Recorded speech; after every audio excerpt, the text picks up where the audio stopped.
చేసినటువంటి అర్హుల జాబితాను ప్రకటించడం జరిగింది. నిన్న డ్రా తీసింది.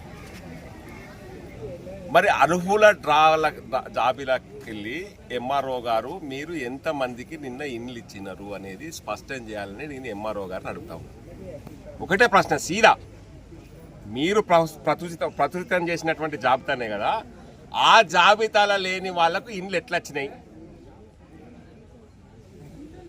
కారున్న వాళ్ళకి ఇండ్లు ఎట్లా వచ్చింది? కొడుకు ఉద్యోగం చేసిన ఆయనకు ఇండ్లు ఎట్లా వచ్చింది?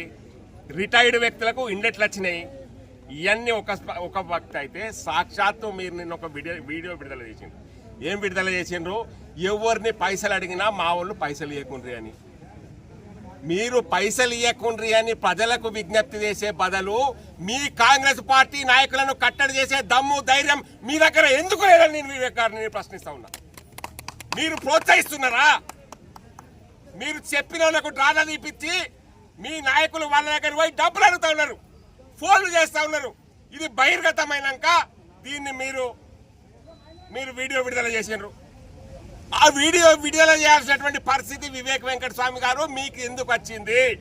ఆ వీడియో విడుదల చేయడానికి వచ్చిన పరిస్థితిపై వచ్చినటువంటి నాయకులను మీరు ఏం చర్య తీసుకుంటారని నేను ఒకటే ప్రశ్న సీదా వివేక్ వెంకటస్వామి గారిని అడుగుతాను. మరి మీ మద్దతు ఉన్నదా వాళ్ళకు?